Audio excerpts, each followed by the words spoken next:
రుణమాఫీ జరగడం జరిగింది, చాలా మంది లోన్లు కూడా. అంటే ఆచార్య గారు ఇక్కడ ఇంకోటి, ఇప్పుడు ఏ ప్రభుత్వం పరిపాలన చేసినా ప్రజలకు మంచి చేస్తే మంచి, ప్రజలకు నచ్చకపోతే రాస్తా రోకోలు చేయడం, ప్రజల్లో ఉద్యోగాలు కావాలంటే బయటికి రావటం, రోడ్డున ఎక్కడం, విద్యార్థులు రోడ్డున ఎక్కడం, ఇది ప్రజాస్వామ్యంలో ఇదంతా ఒక భాగం, అంతర్భాగం.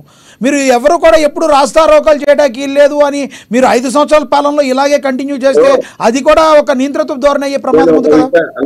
విషయాన్ని మీరు గుర్తుపెట్టుకోవాలి.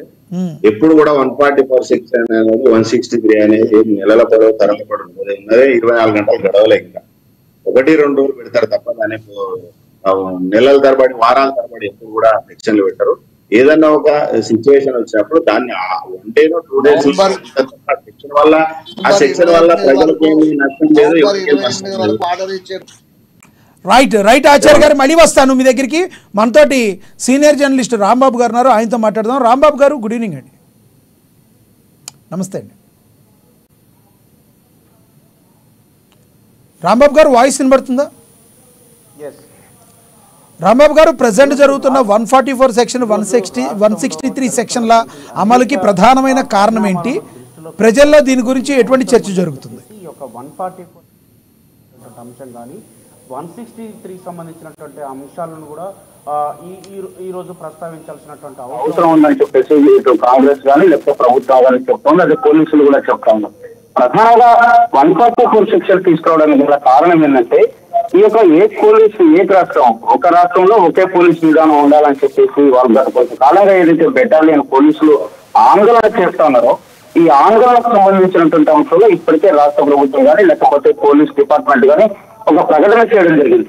ఇప్పుడున్నటువంటి గతంలో ఉన్నటువంటి ఏ విధంగానైతే 13 రోజుల తర్వాత సెలవులు 3 రోజులు ఇవ్వడం లాంటి వ్యవస్థ ఉందో దాన్ని కంటిన్యూషన్ చేస్తామని చెప్పేసి వీళ్ళ ఆందోళన పరిగణలోకి తీసుకున్నటువంటి యంత్రాంగం ఈ యొక్క సర్కిల్ విడుదల చేయడం జరిగింది. పాత పద్ధతినే అమలు చేస్తామని చెప్పడం జరిగింది. అయినా కానీ ఈ యొక్క ఆందోళన అదే విధంగా కొనసాగుతుండడంతో రాష్ట్ర ప్రభుత్వానికి కానీ లేకపోతే పోలీసు యంత్రానికి కానీ కొన్ని అనుమానాలు ఉన్నాయని చెప్పేసి డీజీపీనే స్వయంగా దీని వెనుక కొన్ని వ్యతిరేక శక్తులు ఉండి పనిచేయిస్తా ఉన్నాయి. మేము పాత పద్ధతిని అమలు చేస్తామని చెప్పినప్పటికీ కూడా వినకుండా పెద్ద ఎత్తున ఆందోళన చేసేటువంటి పరిస్థితి ఉన్నది. కాబట్టి ఆందోళన చేసేటువంటి పరిస్థితి వెనక ఉంటే కొన్ని శక్తులు నడిపిస్తున్నాయని చెప్పేసి ఆరోపణలు చేసినటువంటి పరిస్థితి మనం ఇక్కడ అర్థం చేసుకోవాలి. దాంతో ఇటు ముఖ్యమంత్రి స్వయంగా ఆయన ఇంటి దగ్గర ఉన్నటువంటి ఆయన వ్యక్తిగత సిబ్బందిని కూడా, అంటే అక్కడ ఉన్నటువంటి సెక్యూరిటీ విభాగాన్ని మార్చాల్సినటువంటి పరిస్థితి. ఎందుకంటే అదే డిపార్ట్మెంట్ అక్కడ సెక్యూరిటీగా ఉంటే ఆ డిపార్ట్మెంట్ ఎలా ఆందోళన చేసేటువంటి పరిస్థితి.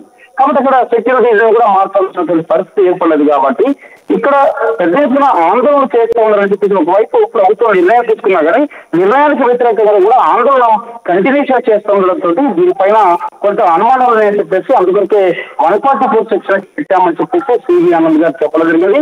హైదరాబాద్, సైబరాబాద్ ఈ యొక్క కమిషనరేట్ పరిధి, రాచకొండ 3 కమిషనరేట్ పరిధిలో ఇవన్నీ ఈ యొక్క 144 సెక్షన్ వర్క్ ఇస్తామని కూడా చెప్పడం జరిగింది. మరొకవైపు సెక్రటేరియట్ దగ్గర 163 ఈ యొక్క సెక్షన్ కూడా అమలు చేస్తామని చెప్పి ఇక్కడ కూడా నియమ నిబంధనలు ఉంటాయని చెప్పి కూడా చెప్పడం జరిగింది.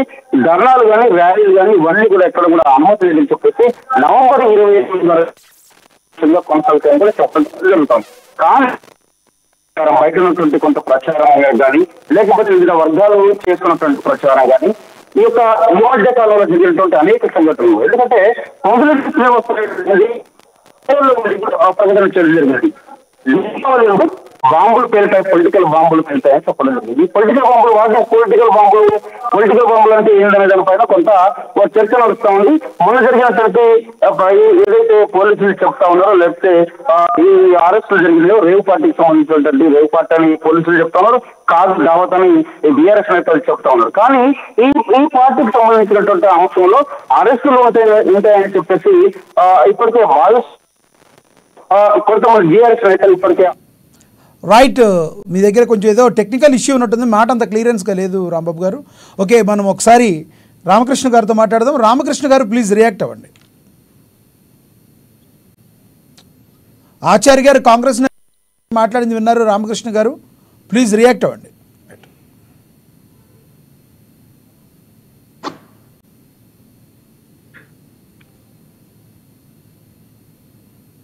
రైట్ ఆచార్య గారు.